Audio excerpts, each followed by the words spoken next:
Ok, nós vamos fazer uma palestra rápida aqui. Como usar o COVID? As pessoas fazem uma visão, às vezes, romântica desse negócio aí.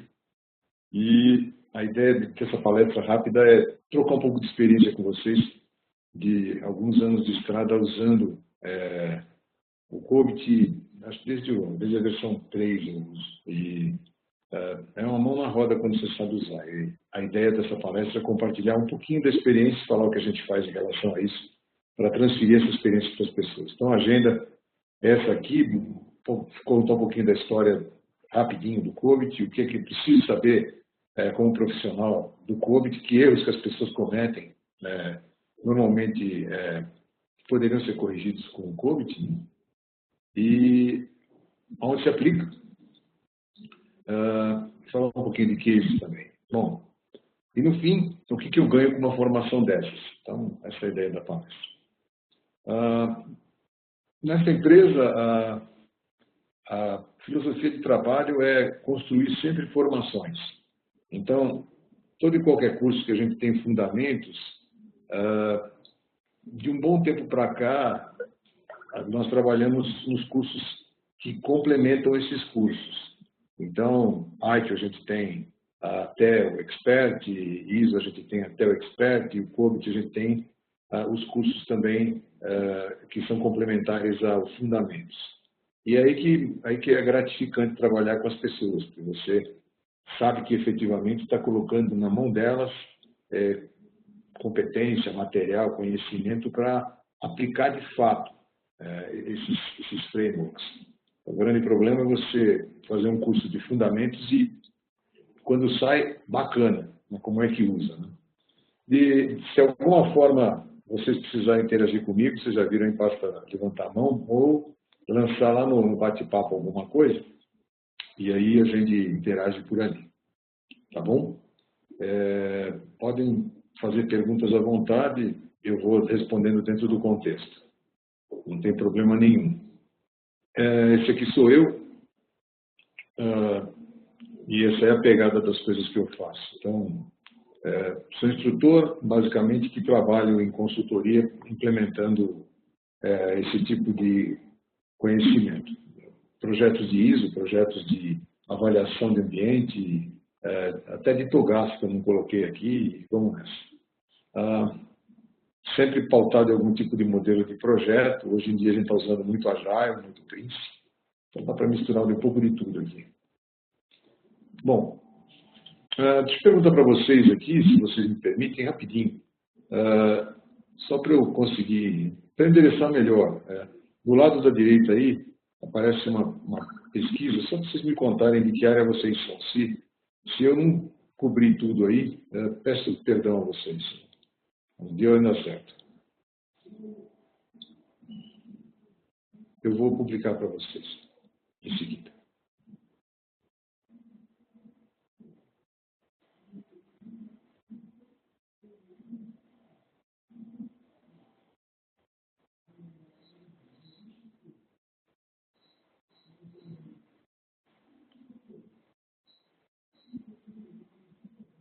Ok. Vou compartilhar com vocês. Basicamente está assim, o público distribuído.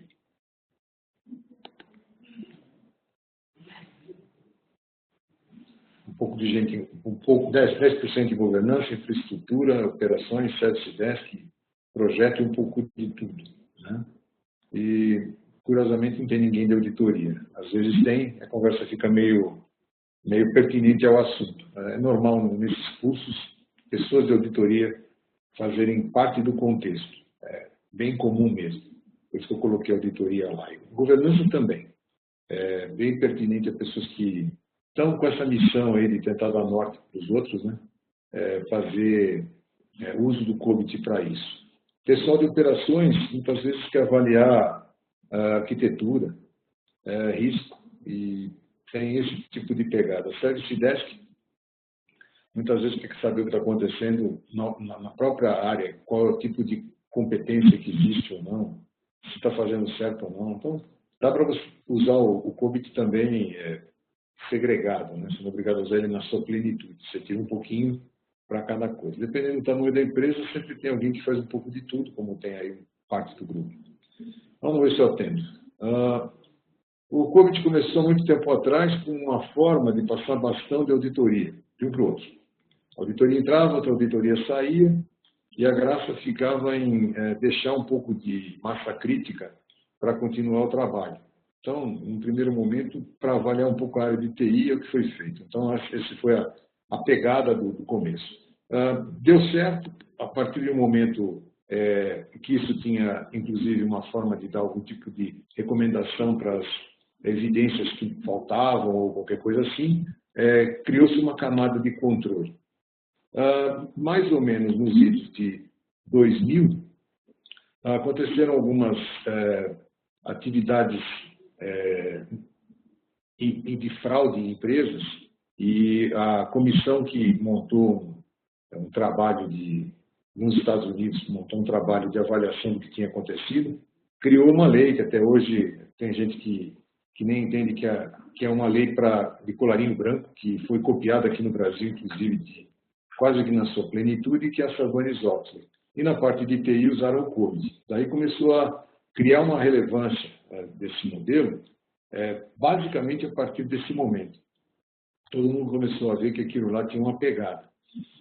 Foi evoluindo, os documentos estavam meio desconjuntados, dadas as características do momento, criou-se uma nova versão, que era voltado para a governança. Primeira vez que apareceu esse tipo de expressão foi no COBIT 4, que durou um pouquinho de tempo só, virou 4.1 por causa de um negócio que passaram a falar no meio disso tudo, que era valor de TI. Foi incorporado muito pobremente no COBIT esse valor de TI, foi criada uma estrutura paralela, e aí a parte da governança, inclusive, começou a soltar documentos. Esse documento acabou integrado no COBIT, mas, por exemplo, no Fundamentos não tinha nada sendo coberto. E as pessoas aprendiam o COBIT meio que de forma primária, sem usar esses documentos de governança, porque já era uma coisa meio difícil de mexer. Mas, apesar que, uma vez que você aprendesse, tinha uma barreira da língua também, dava para pegar a estrutura. Era um modelinho, era relativamente fácil de seguir, eram passos. No meio do caminho, apareceu segurança. Começaram a falar de segurança, coisas que foram acontecendo em paralelo na ISACA. Então, o valor de TI, segurança e risco apareceu. E não foi incorporado no COBIT 4. Criaram vida própria, como se tivesse quatro vasos, cada um com o seu assunto. As raízes não se integravam. Dessas disciplinas, a ISACA, ou por falta de braço ou interesse, nunca fez curso. O Valeti bateu assim, mas nossa, era iniciativa das pessoas, não tinha nada em cima disso, risco então, menos ainda. E segurança, putz, as pessoas às vezes nem sabiam que tinha isso. Então, mesmo assim, começaram a sair documentos, e eles não tinham um vínculo comum. Significava o seguinte, as ideias estavam ficando desconjuntadas, porque o COBIT não integrou esses conceitos. A ISACA percebeu que esse esforço podia ser muito melhor orientado se colocasse tudo dentro de um racional só. E aí, todas essas evolutivas que tiveram ao longo desses anos, praticamente foram compiladas e apareceu o COBIT 5. O COBIT 5 já foi um negócio que veio com algumas propostas. Primeiro, minha culpa da ISACA de não ficar inventando moda dentro dessa estrutura, que foi uma coisa que atrapalhou muito no COBIT 4, que as pessoas não sabiam que existiam outras coisas que podiam acompanhar, era documento demais. Tenho isso, não preciso daquilo, mais ou menos acontecia isso. Tenho aquilo, mas não sei usar. E nenhum tipo de cobertura de treinamento em cima disso, tem que se virar. O COBIT 5, evidentemente, integrando isso como parte de um discurso só, tem um conteúdo muito mais rico que o COBIT 4, né? Que ele integra todas essas iniciativas que tinham antes, e mais algumas coisas que aconteceram, principalmente em relação ao que se chamava de maturidade. Isso estava dando um monte de problemas com métodos diferentes, técnicas diferentes, e ninguém mais sabia efetivamente como avaliar as condições de uma área de TI, entender se estava fazendo as coisas com algum controle ou não. Então, a própria Isaka abordou uma coisa que seria mais coerente de colocar uma norma para avaliar processo. E o COVID-5 vem com uma proposta que já foi abraçada por todo mundo, não é uma novidade, todo mundo abraçou, todo mundo que trabalha com isso percebeu que era muito melhor, que era usar uma ISO para avaliar processo. Muito mais fácil, menos cri-cri, menos problemático para explicar. Então, fica muito difícil uma pessoa que tem o conhecimento do COVID-4 fazer um curso de ponte. Não compensa, o curso tem 2 dias. O que você ensinaria? Teria que repassar demais as coisas.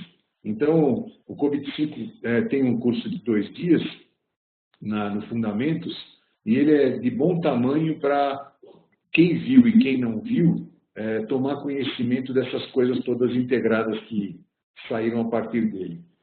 Um negócio interessante que a VDET não é processo, mas as competências, os princípios que uma organização tem que ter.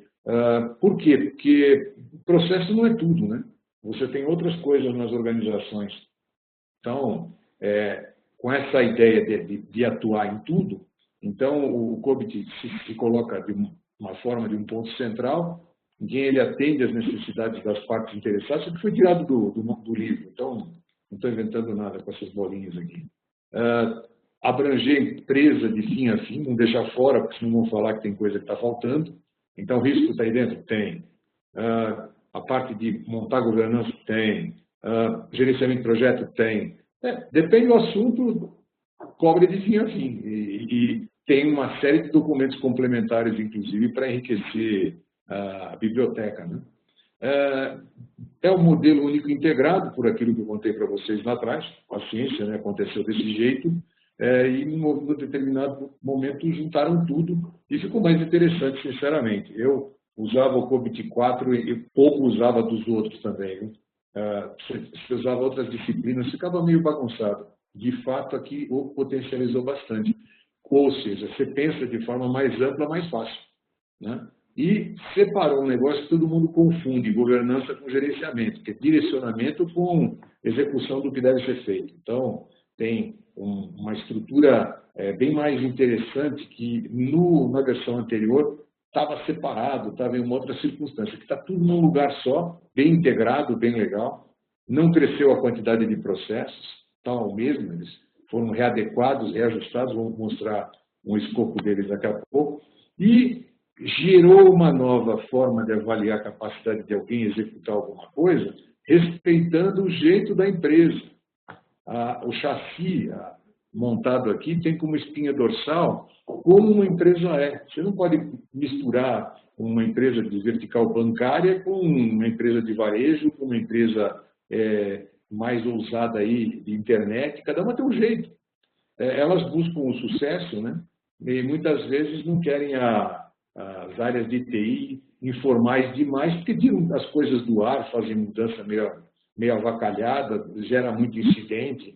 Então, todo mundo tem os mesmos tipos de problema, né? Não interessa a vertical, mas cada empresa é um jeito.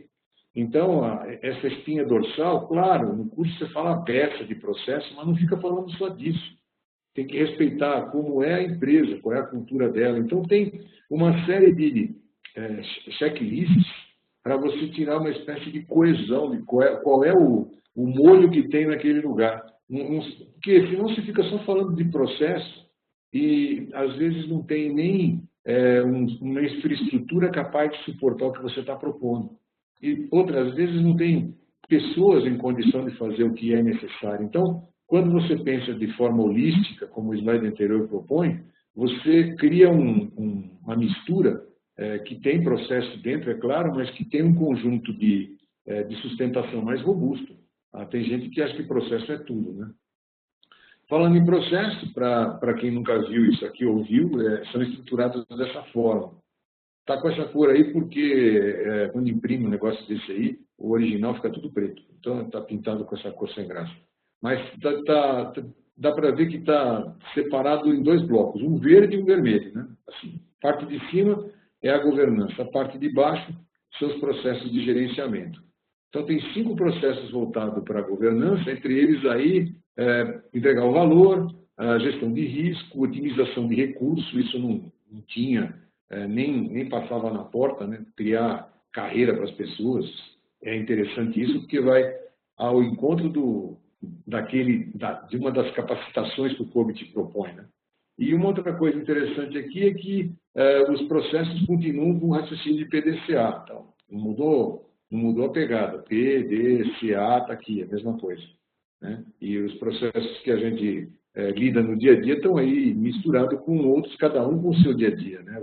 O dia a dia para o pessoal de infraestrutura é diferente do de Service Desk, diferente do de projetos, mas estaria aí contemplado tudo o que acontece numa área de TI? A resposta vem da própria Isaac, sim. Uma outra coisa interessante é que já no COBIT 4 foi feito um trabalho em universidades, usaram Harvard, usaram uma universidade em Antuérpia. É bem interessante o trabalho que eles fizeram naquela época, a partir do Balance Scorecard, que é um modelo de avaliação empresarial universalmente aceito, pode se fazer de outro jeito, mas esse aí é um bom ponto de partida. Se montou um modelo, isso tem, né, da época do COBIT 4, montou-se um modelo que você, a partir do que as empresas querem, né, você vai trabalhando para desdobrar, isso chama aqui cascateamento, você vai desdobrando o que a empresa quer, o que direciona ela, em relação ao valor que isso vai gerar, balanceado com risco, recurso, praticamente a camada de governança, e aí começa a trazer para a TI e aqui embaixo falar dos tais processos você tem indicadores desdobrados de como fazer aquilo, material instruindo como você tira evidências que uma coisa está sendo feita ou não, quanto falta. O jeito de pensar, inclusive, é interessante, você nunca cobra a plenitude, você diz a quantos por cento está, fala, isso aqui está 70% do mínimo. E as pessoas entendem o desafio, inclusive, não se sentem pseudo-ofendidas, né?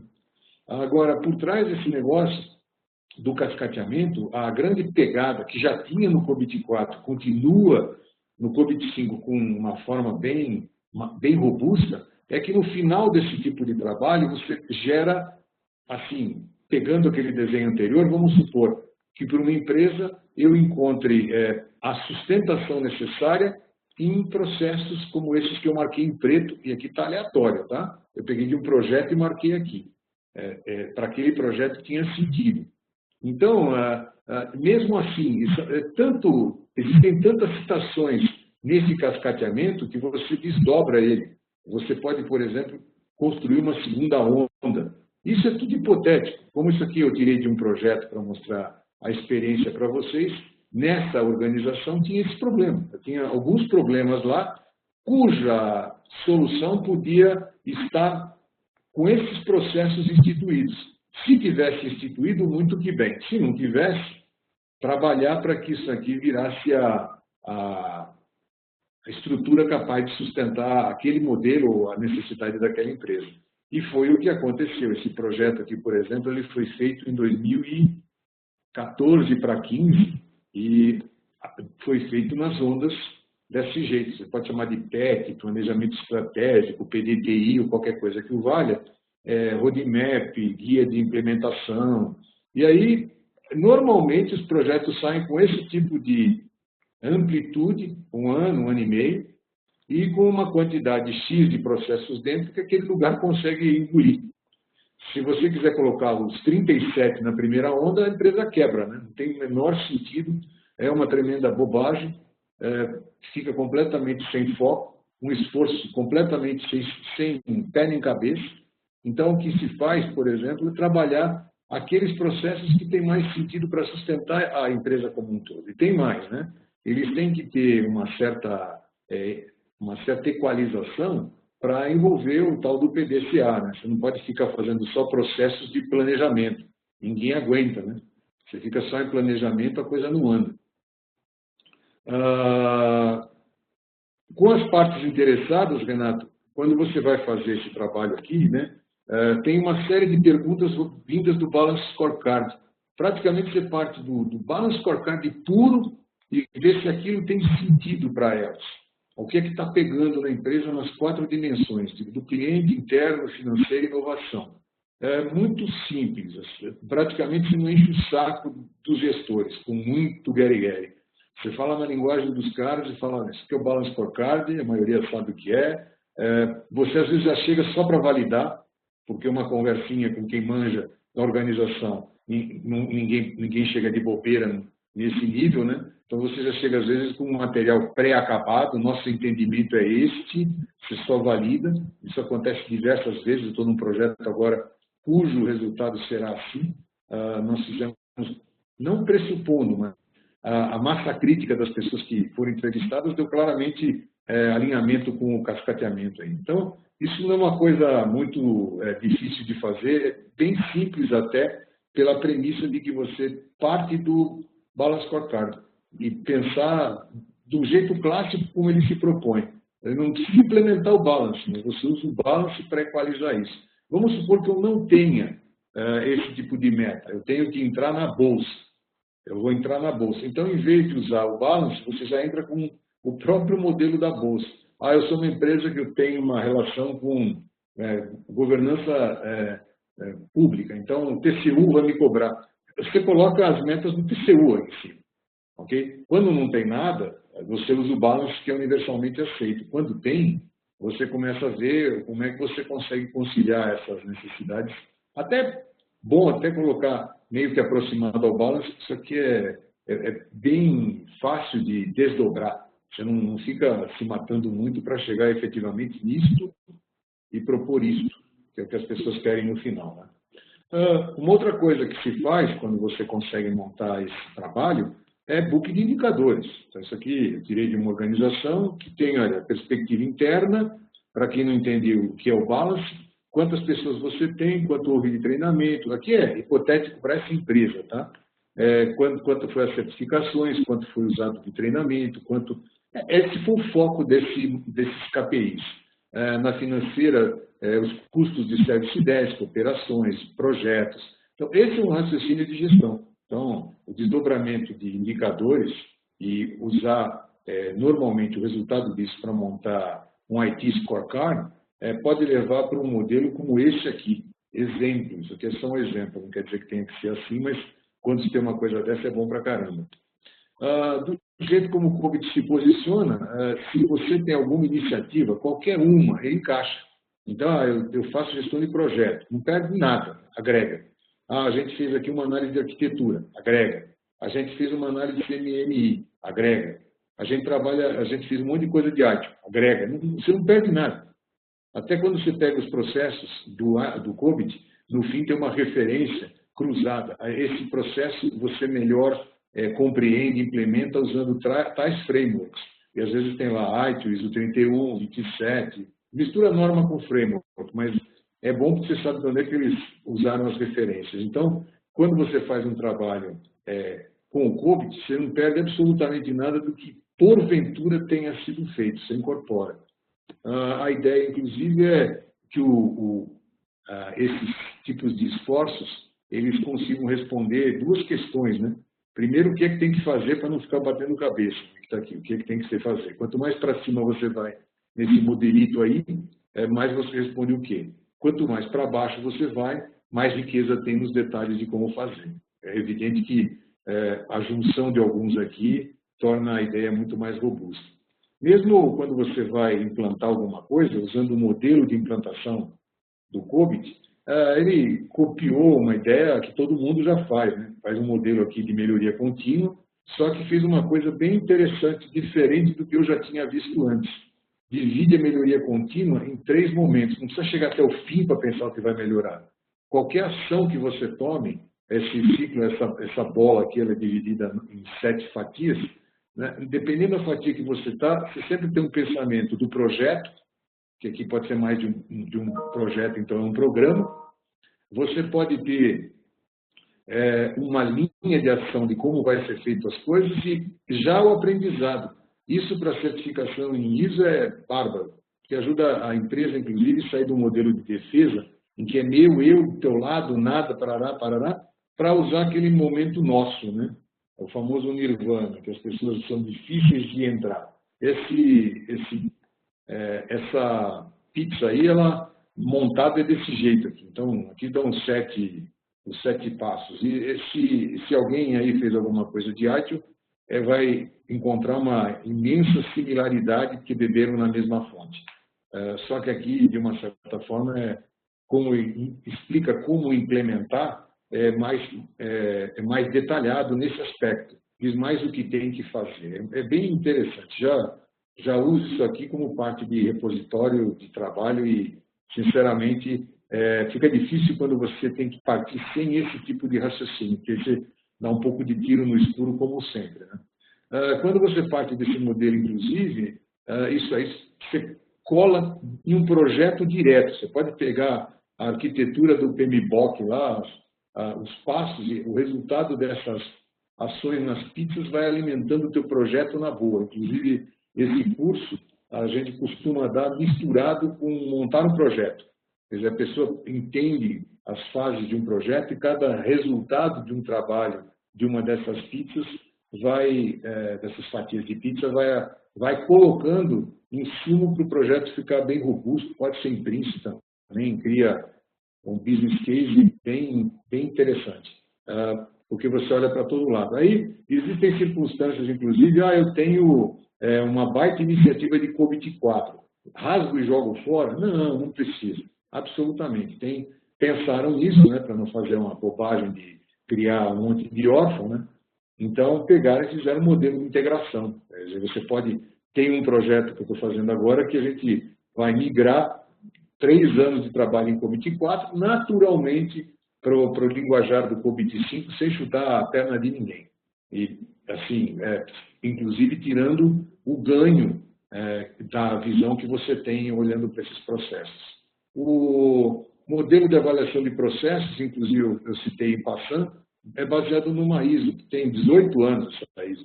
Ela chamava SPICE, é um acrônimo inicialmente para avaliar a qualidade de software, mas aí ela foi progredindo e ela serve para avaliar processos. Essa ISO foi embutida dentro do COBIT e ela é a base para quando você vai avaliar os processos. Daí você não fica com a cara de um jeito, de outro, é uma norma. Tem, não tem, e é bem mais fácil de usar isso aí do que as loucuras que se faziam para justificar quando se fazia a maturidade. Olha, às vezes o cara, para fazer aquela maturidade, ele inventava. Aqui você tem ou não tem. Então, nesse aspecto, não fica aquela briga. Eu preciso ter nível 3, nível não sei o quê. Você tem que ter nível de execução e os controles necessários. Não tem mais essa angústia de por que eu sou 2 e não sou 3 e assim vai. Os projetos perderam essa pegada de cobrança de nota. Você tem muito mais de cobrança de evidências de execução e capacidade de execução e sustentação de algum tipo de artefato. A ideia da avaliação de um processo ela é sujeita à melhoria e à determinação da capacitação. Então, quando você faz uma avaliação de processo, identifica a aplicabilidade da norma, e aí você fala assim, olha, está aquém, está abaixo, está beirando lá, beleza. E aí é um jeito bem mais interessante e didático da empresa, inclusive, se mobilizar para fazer as coisas. Não fica o seu foi bom, o meu foi pior ou o meu foi melhor que o seu. Isso muda bastante. Esse tipo de avaliação tática, né, e estratégica parte muitas vezes desses tipos de motivadores que estão aqui, que eu copiei do COBIT, não inventei uma letra do que está aí, né? Então, o racional tem mais, eu coloquei alguns aqui.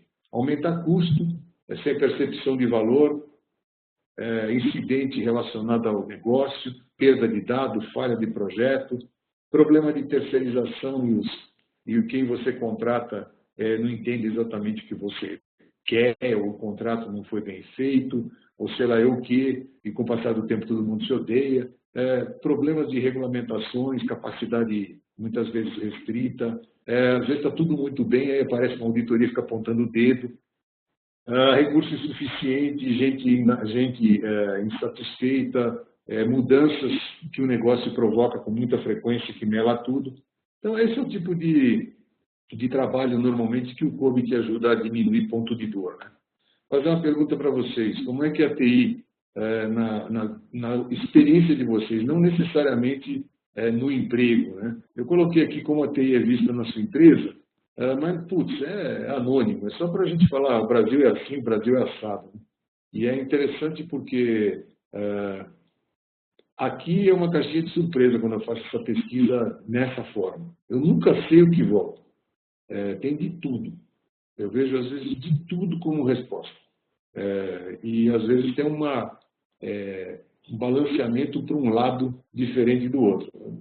E quem está num lugar que é um mal necessário vai ter que camelar muito mais do que quem está dando respostas nas letras maiores, né? S, G e H. Quer dizer, quando você tem essas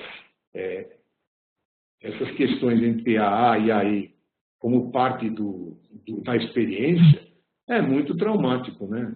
Acaba sendo difícil cada passo, ter um passo atrás, dois para trás, um para frente, é complicado. Será que o COBIT te ajudaria? Olha, nem sempre milagres acontecem, né? Às vezes sim. Agora, você ter um modelo de referência, um PDTI, ou por que eu vou fazer isso para sustentar aquilo, o teu risco está ali, se não fizer isso, azar seu, é uma conversa interessante. É uma forma diferente do que falar assim, vou implantar arte, eu vou implantar não sei o quê. Para que você vai fazer isso? Por que você está escolhendo esse processo e está escolhendo aquele outro? Por que vai custar tão caro? Então, esse tipo de contextualização faz a gente sair da toca, né, e conversar com o negócio e falar se a vida é bela, né, do ponto de vista de quem fornece serviço. Esse é o problema. Né? Então, a ideia aqui tem um grupo que está onde a empresa tem situações que permitem uma discussão. Em outros lugares, vale a pena ter um jeito estruturado de começar a conversar. Okay? Para quem está em transição, quer dizer, você ter algum jeito de colocar para quem te emprega, ou quem vai te empregar, que você tem competência de governança, ok? É uma forma de você abrir o leque de trabalho. Eu conheço como avaliar uma área, eu conheço como avaliar pessoas, eu conheço etc, etc. Isso ajuda. Não faz milagre, mas o mundo está apoiado no conhecimento. Fizeram uma pesquisa com os CIOs aí, e os caras, como foi feito lá na Isaca, né? Então, as respostas foram assim, nossa, eu uso COBIT pra caramba. Né? E para quê? Para integrar com o negócio. Para integrar com o negócio. Para fazer gestão de risco. Ok? É o que está escrito aí. Para tornar as decisões mais claras. Ok? E esse slide foi diante do aniversário do COBIT, então ele já poderia ser atualizado, não duvido que eles façam, mas foi respondido por CIO, diretor de TI, gerente de TI, que mostra que 93% desses caras sabem pelo menos a importância que um bom discurso tem, porque foi o que deu aí esse raio dessa pesquisa. O COBIT, da forma como ele está construído, ele, ao se posicionar como elo que integra TI com o negócio, ele vai agregar qualquer coisa, qualquer esforço que a empresa tem. Essa é uma proposta do modelo e, inclusive, esse racional está apoiado em como os documentos que vão sendo criados ao longo do tempo, aqui tem alguns, vão acontecendo. Então, aqui está defasado, isso aqui foi tirado de dentro, lá ninguém fez um novo. Mas tem um monte de guias para conciliar o COBIT com outros esforços. Tem para segurança, tem para gerência de projeto. Não necessariamente você tem que ter essas guias, mas o que mostra é a biblioteca que vai sendo construída, né, de experiências e formas de atuar, principalmente que isso aqui é voltado para quem quer validar ou quem quer trabalhar na governança de uma área. Então, esses guias aceleram muito. Os de facilitação é uma camada que ensina a fazer, e os profissionais são aqueles que você usa especificamente para algum assunto. É uma biblioteca, então você não precisa ter todos, né? Você parte do ponto de partida. Eu não sei se eu estou falando muita coisa aqui, deixa eu perguntar o que vocês entendem ou já ouviram falar disso, né? Alguém aqui fez algum desses cursos de COBIT? E se fez, por que, por exemplo, não fez o exame?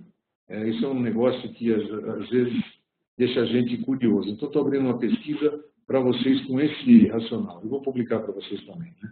Então, vocês estão aqui, é muita novidade que eu estou falando. Se não for, desculpa.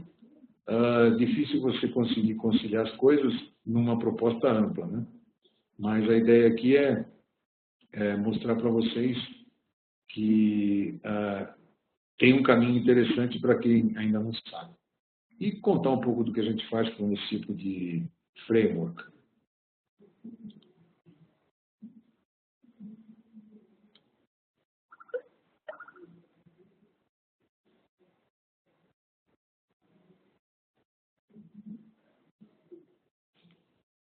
Ok, só mais 2 pessoas aqui que estão faltando. E aí eu já publico para a gente ver o que deu.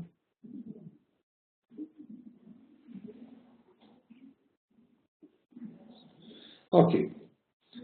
Bom, da turma aqui, olha que interessante, né? Fez o curso de coach, queria certificação, metade não fez nenhum. Quem fez o curso e não fez a prova, achou caro, talvez porque não fosse usar ou não via perspectiva para aquilo. Em relação à aplicação, metade usou, metade não usou. Agora, eu espero que a metade que tem usado seja aquela que fez algum curso, né? Porque se tem gente que precisa usar esse negócio sem nenhum tipo de conhecimento básico, é um nó, né? É difícil aprender na marra. Eu espero que haja essa conciliação nisso. Por que eu aprenderia isso, né? Olha, para aplicar nas empresas, para aplicar na área de TI, para entrar na área de governança, não necessariamente trabalhar em governança, mas para poder ficar mais centrado em relação ao que tem que ser feito. Então, o cascateamento é um barato de se fazer. Saber o que fazer especificamente num processo também é bem interessante. Olhar para os controles mínimos que você tem que estabelecer, mostrar para as pessoas por que tem que fazer aquilo é uma coisa que torna o profissional mais distinto nesse aspecto, né? E como é que é feito hoje em dia? No estágio em que está, tem 3 cursos, tem um 4º curso que é o de risco, mas não tem aqui no Brasil. Você faz o curso de fundamentos e o exame não é obrigatório para fazer os demais cursos, você faz o que quiser. E aí, nesse aspecto, uma pessoa que comentou que utilizou parte do COBIT só para atender a auditoria. Se defendeu, né? Já ajudou, pelo menos fica uma linguagem comum, né? Agora, voltando aqui, o negócio de você fazer um curso intermediário, eu jamais faria o curso intermediário sem fazer o fundamento.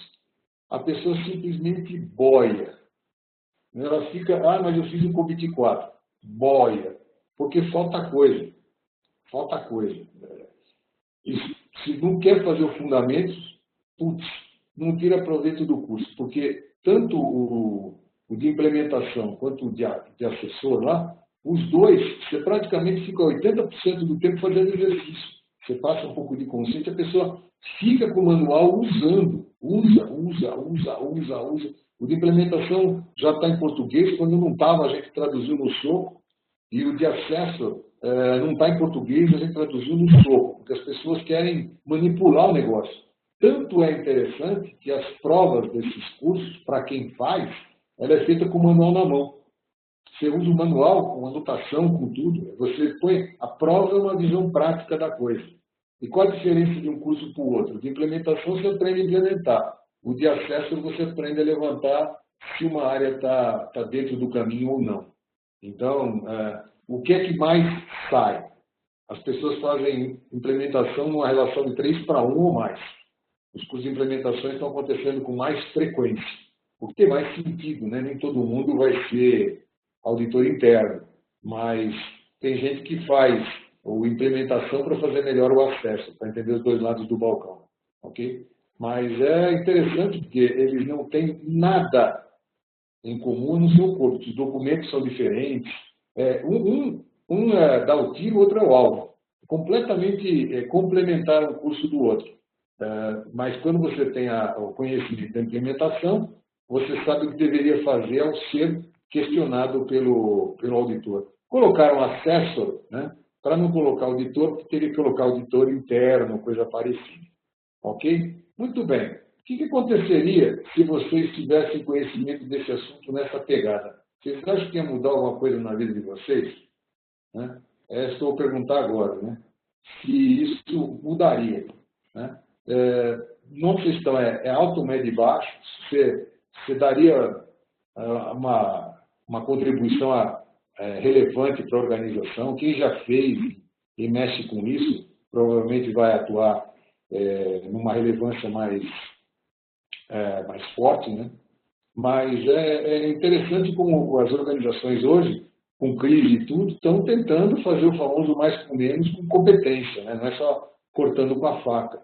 E isso aqui, de uma certa forma, quem tem esse tipo de discurso, ajuda, né? Tem 5 ainda votando aqui, tem 5 ainda, né? Porque estou ansioso, né? Na verdade, eu estou querendo manter o horário com vocês, porque estou roubando vocês de tempo de trabalho. Você tem que ser meio esperto aqui. Bom, já deu. Vou mostrar para vocês o que deu aqui. Ó, graças a Deus, né? Ninguém está aqui passando hora. Graças a Deus. Médio, médio, alto e alta ganhou. Ok? Então, isso é interessante. Né? Vocês enxergam esse tipo de conhecimento como bacana. Né? Eu ia ser melhor valorizado do que eu sou hoje. Isso não faz milagre, né? Você tem que estar num lugar e criar a situação também, porque não cai do céu você querer virar uma empresa de perna para cima. Nem vira, né? É que às vezes umas empresas precisam ser viradas de perna para cima, mas quem está naquela condição da pesquisa anterior, que a empresa já releva as coisas, isso aqui encaixa como gratitude, né? Você é daquelas pessoas que estão no lado do nós, né? Que é bem interessante. Quando a gente dá esses cursos, inclusive, eu não fiz uma pergunta onde é que vocês estão, porque para nós não faz diferença. A gente dá esses cursos onde a pessoa não dorme, ela trabalha no computador, esteja aqui conosco, no escritório, ou compartilhando esse assunto com outros. Quando a gente faz à noite, por exemplo, nem faz aqui no escritório, a gente faz muito curso de COVID à noite, e aí ele é feito sempre usando um EAD parecido com esse aqui. Esse aqui é o Event Center, a gente usa o Training Center, porque dá para transferir a responsabilidade para a pessoa do controle e fazer trabalho em grupo. Então, você divide as pessoas em grupos de 5, e aí as pessoas fazem as tarefas, que são todas guiadas para aprender a usar o material e entender o contexto, desde o cascateamento até montar um projeto de governança, em grupo.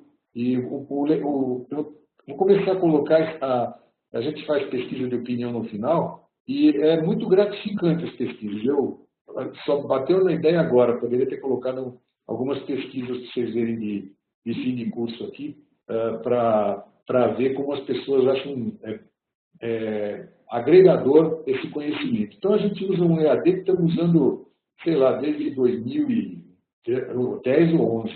Tá bem, é bem estável. Se a pessoa tem uma conexão horrorosa também, paciência, mas o que é cada vez menos comum. Né? Hoje em dia é mais comum a pessoa estar estável. Dá para rodar em tablet, olha, dá para fazer miséria. O que a gente acha é que a gente tem que induzir o aluno a nunca achar a aula monótona. Mesmo no de Foundation, a gente é exercício aberto. Dá praticamente o triplo das questões que teria na prova, orientada para a pessoa, pelo menos, entender o que é aquilo. Tá? Qual é a proposta? Fazer as pessoas investirem bem o tempo e usar muitas vezes, quando o curso permite, fazer trabalho em grupo. Quando é possível, a gente faz esse modelo que as pessoas dizem de onde são, o que é, o que não é, e trocam ideias desse jeito. Praticamente, você vê que quem está nessa sala aqui está participando ao longo do curso, respondendo as perguntas que vão sendo postadas. No curso de implementação não é essa pegada, se usa bem pouco esse tipo de interação, usa muito mesmo fazer trabalho em PowerPoint, olhar material, tudo orientado para não perder o fio da meada, porque a gente vai praticamente fazer os simulados, que são muito bons, ao longo do curso, tanto de acesso quanto de implementação. Bom, a ideia é que ninguém está fazendo desse jeito, mas nem mesmo, nem de longe, como a gente faz, pelo menos a gente se dá muito bem fazendo esse tipo de trabalho, está sendo muito gratificante. E o resultado disso é a aprovação. A gente luta para que as pessoas que vão usar esse tipo de certificação como parte da sua proposta de profissional seja bem sucedida. Então, a gente não direciona para o exame, mas como consequência do ensinamento, as pessoas passam em provas que têm esse tipo de resultado, por exemplo, tirar dúvida. Não é uma coisa que a gente faça da primeira vez. O curso de COBIT Foundation desde 2006. Então, alguma coisa a gente consegue ir depurando sempre, sempre, sempre. O Implementation a gente já está dando há 3 anos. O formato do exame, por exemplo, do Implementation, ele é usando o material mesmo. Né? É um pouco mais trabalhoso, porque você tem que manipular papel. Tá? Hoje em dia, mesmo quem está longe, a gente nomeia uma pessoa para tomar conta, explica normalmente o RH, e manda o documento para que a pessoa faça a prova e devolva. Mas é com consulta. Na realidade, a pessoa tem que ter raciocínio para responder isso aí. Né? Não adianta falar o que você vai colar. Não tem jeito. A brincadeira não é assim. Em resumo, a gente tem esses cursos presencial e EAD. EAD não é e-learning. EAD quer dizer, tem um professor do outro lado o tempo todo do curso. E quando as pessoas, por acaso, faltam, depois assistem a gravação daquele negócio. Essa é a pegada e é isso. É evidente que nós vivemos disso e eu queria passar para vocês a ideia de quanto custa um negócio desse. E se está dentro da pegada de vocês, ninguém vai sair correndo atrás de vocês, né? Mas receber uma proposta e olhar quanto custa e como é que parcela é parte do nosso negócio. Sem nenhuma ideia de ser vendedor de enciclopédia, eu coloquei aí uma oferta para vocês na tela e se vocês quiserem saber mais alguma coisa, é o nosso dia a dia, explicar como funciona, como não funciona e esse é o preço do curso, ok? Quando é feito com exame, se parcela e quando se faz casado, quem faz fundamentos e implementação, como o preço sobe um pouquinho, a gente segura um pouco mais a coisa. Os gringos não entendem como o Brasil é parcelado. Se você não faz desse jeito, simplesmente você fica falando sozinho. Mas para ter massa crítica, né, você tem que, pelo menos, fazer uma coisa coerente. Né? Então, não tem nenhuma obrigação absolutamente, mas como a pesquisa deu com vocês uma boa receptividade, conversar com o seu próprio eu e ver se isso aqui faz a diferença que você acha, pode ser um negócio interessante. Estamos indo para o fim do ano, as coisas encaixam bem. Vai ter um curso de COBIT, bom, tem na agenda, eu não sei exatamente as datas aí, mas como tem todo mês, então a programação não é uma coisa complicada, né? Você se programar para o próximo. À noite os cursos são mais concorridos, inclusive. O pessoal, à noite, tende a ter uma quantidade expressiva de pessoas. Normalmente, quando os cursos são feitos à noite, pode perguntar para a área comercial que o preço é diferente, por certas circunstâncias aí, né? Para você tornar o assunto mais popular. Durante o dia, quem faz aqui conosco, por exemplo, pode fazer uma estrutura convencional, sala de aula, professor falando, mas normalmente a gente faz blended. Né? De um lado fica o professor com o computador na frente dos alunos que estão presentes e aí todo mundo é tratado de forma semelhante para poder dialogar e tirar bom proveito. Basicamente isso. Peço desculpas por ter estendido 10 minutos da proposta original e queria ficar à disposição de vocês para responder perguntas ou no chat ou lá nas questões. Por favor, à vontade. Qualquer pergunta, menos preço que eu não sei. além disso que está aí. Tá? Alguma, gente?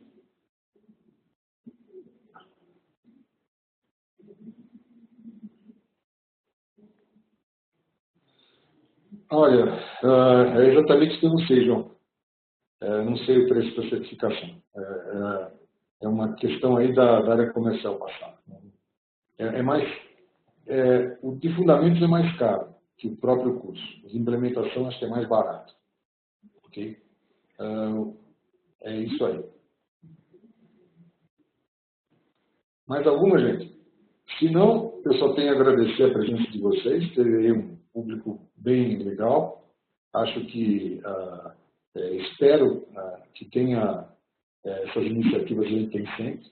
E ao levar esse tipo de conhecimento, que não tenha um perfil assim comercial. A ideia, nós fazemos isso, mas mostrar para vocês o quanto isso é interessante para o uso da própria profissão da gente. Tudo de Commit Foundation, tudo, começo, meio e fim em português, viu, Renato? Tudo. O implementação a gente faz praticamente tudo em português, só a prova que está em inglês. Então, os dois cursos, a gente está. O de fundamentos há muitos anos, inclusive foi revisto o exame de fundamentos há 2 semanas atrás, porque ele tinha uma série de errinhos e o mantenedor aí revisou. Ok, gente? Então, muito obrigado a todos, uma boa tarde. Agora eu vou voltar a trabalhar, né? Eu também. Ok, gente? Obrigado e tchau.